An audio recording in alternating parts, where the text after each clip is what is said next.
Hi.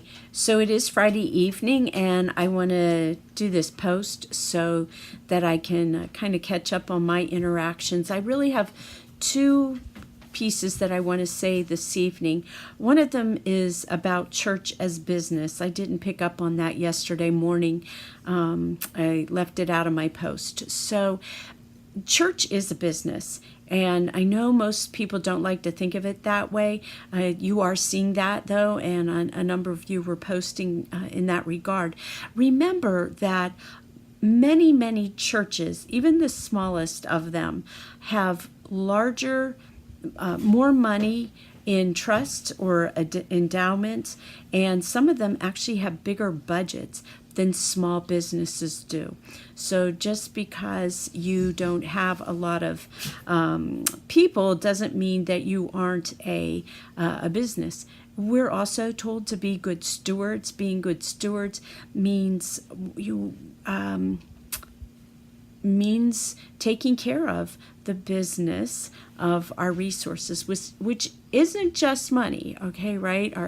Our resources are people resources, property, all of the same. So that's the first piece that I want to point out to you this evening. The other is I really want to keep going with these fractals and these pieces. So if you haven't already, you really need to watch my post from yesterday morning. I am pretty sure that a lot of you have not watched that yet. So please go up and watch it. It's going to say more to you about this.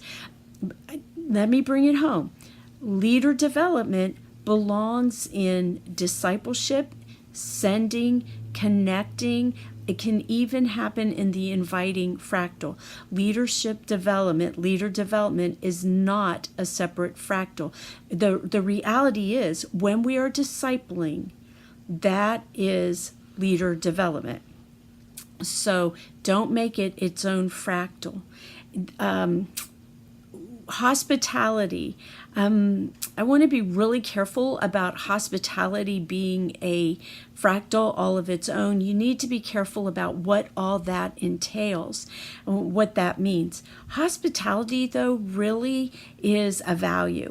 So be thinking of that in terms of a value. And several of the pieces that some of you have lifted up, they really are more values. So you want to ask yourself, is this really a value that we hold, and so we're trying to teach people to do that, or is that what underlies what we're doing?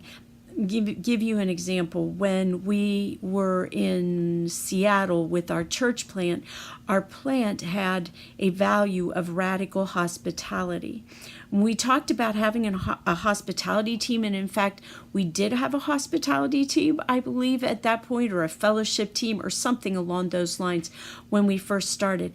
But every single ministry, everything we did had to in some way embody, not merely embrace, but embody hospitality. So in that regard, if everybody's doing hospitality, you don't have to have one group who that's their sole responsibility.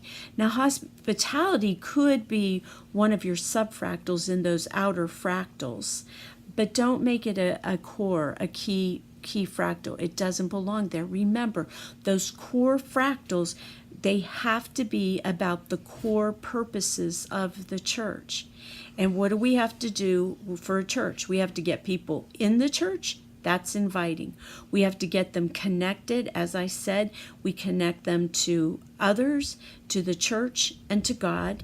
Then we have to be discipling them in all of this. Now remember that discipling has an educational part to it. It's also where we're helping people grow closer to Jesus, to become better and disciples of Jesus. It's not just about their heads, it's about their heart. And how do we know that their heart is doing it? It's about how they act, not just in church, but in their everyday life. And to bring that back to leadership, let me tell you, a lot of people we put into leadership in the church, we say we're putting them into leadership because they're such great leaders in the community. They may be the bank president or a store manager or the head of their department, but just because you're a leader in the community does not mean that you are a Christian leader. Disciples are the leaders in the church. So again, don't get that one confused together. But when you're discipling people and you're helping them then to live into their ministry and their mission, they'll be building up their own leadership in all of that. So there we go. That's our discipleship. And then, of course, we've got the sending or the going, not sending. It's about going. It's going out there to take Jesus to the world, starting with your neighborhood, your community, your friends, relatives, acquaintances, everyone you work with, and then some more. So those are the two biggies that I really want to bring home to you tonight about the business aspect of it and to being clear about core fractals and some of what we are placing and saying these are our core fractals. No, again, they're showing up either as values or they are they're key components of everything you're doing. They're not fractals. If you have questions about that, email me so we can talk about this more. I know it's Friday night. I'm going to be checking back in with you on Saturday morning, tomorrow morning, but I know some of us tend to zip out before Saturday's even over. So if you've got personal questions, if you want to know, am I just not getting this, or what do you think? Because again, this is about bringing it home for you. As you're doing that, wondering about your church, go ahead and email me. If we need to talk on phone or something, we can arrange that time, or answer by email. I hope you're having a great evening. I am. Take care. I'll look for you on the boards. Bye-bye.